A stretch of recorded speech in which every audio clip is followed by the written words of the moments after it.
Hi everyone. I'm here with one of my favorite people. You know Matt. Hi guys, Matt Carell here at Move Up Mortgage. We just had an amazing lunch and we were talking about all of our wonderful clients and how much we love you, but how sometimes concepts are hard to grasp, especially when we're trying to explain them. But one biggie that we keep coming back to is the cost of waiting. And so Matt had a great story about how to kind of paint a picture of what that looks like. Well, so first, I've got a great anecdote for you guys, but what do you mean cost of waiting? Oh, so I have clients sometimes that'll say things like, hey, I'm going to wait a year and save up a bunch of money so that I'll be more ready to buy a house. That's what I hear a lot. So that is what the cost of waiting. We're going to talk about waiting that year to buy a house, what that happens. So there's an inherent cost. Things happen over the year, and the idea is when these clients want to save money so that they can better their position. I can go out and I can become a more aggressive buyer. I can buy a higher price point. Everything will kind of like line up for me more, in a better way, which in theory works if you've got a time machine or a DeLorean, But so without being too negative, the concept is there's an inherent cost. If you have, let's say, you're like my client that I was talking to. My client was pre-approved for a purchase price of $380,000. In the market that we're in today, that doesn't give you a lot of options, but he was willing to buy a townhome. He still was struggling to find a townhome that fit his budget and was something that he really liked. Yeah. So he had this opportunity to go live with his parents in Texas for a full year. He said, Matt, I'm going to go do that. I'm going to go live in Texas for a year. I'm going to save 20 or 25 grand. I'll come back. I can increase my purchase price to $400,000. I'll be in a much better spot. So, and freeze, right? So we froze it right there and we said, let's walk through this. Let's walk through this. So if that home, let's say he was going to buy a $380,000 home today, and let's say it appreciated at a really conservative amount over the next 12 months. So we all know property values are going up. Let's say it in the future, we know the future, and it's going to appreciate by 5%. Very conservative right now. Super conservative. We're appreciating 5% in a month. Yeah. So let's just say stay conservative.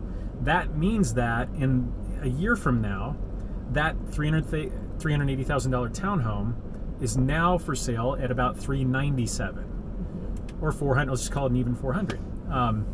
So he hasn't increased the type of property he can buy. He's buying the same property. He has $20,000 more to buy with, sure. But interest rates have also increased since a year ago today. Interest rates are projected for the next 6 months to be about unchanged, but by the end of the year, they're supposed to be at around 3 3/4. So let's say a year from today, they might be at 4. He's now actually put himself in a worse position than had he bought today. But there's another cherry that we're all forgetting. What's the cherry? I forgot. Oh, the cherry is the good part. Oh, the good part, right. It's not the good part. We're not trying to be negative. We're just trying to convey this message.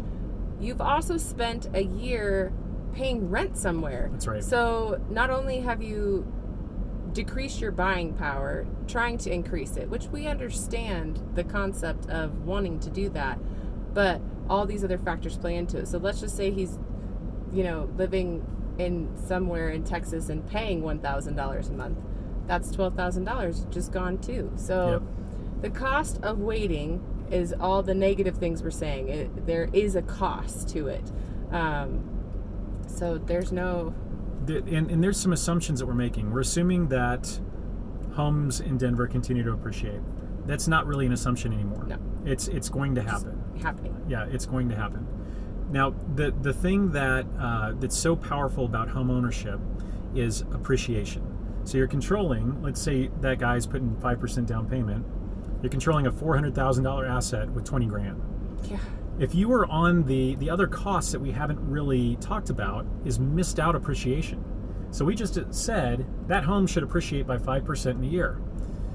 Your home that you paid $380,000 for, assuming he could have bought that home, you just made 20 grand.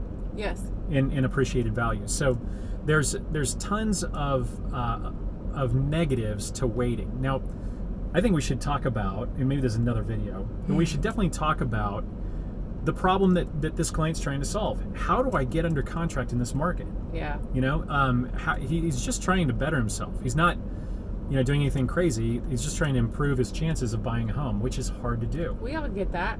I see it all the time. It's really, really hard. You have to have a very creative realtor, and I mean, you just have to be creative in this market. Period. You have to be creative, and really, this speaks volumes about a professional and what you're really getting when you work with a realtor that knows what they're doing, knows how to write contracts.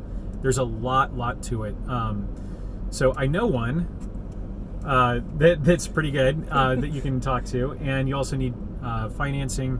Obviously, I can help you out with that. Yes, and that's why, again, the professional, that's why I love working with Matt, is because he can help people understand what the cost of waiting is. And I know there's a million wonderful lenders out there, but to actually break it down and say, okay, we lost $20,000 on the open market in appreciation. We lost $20,000 as an asset.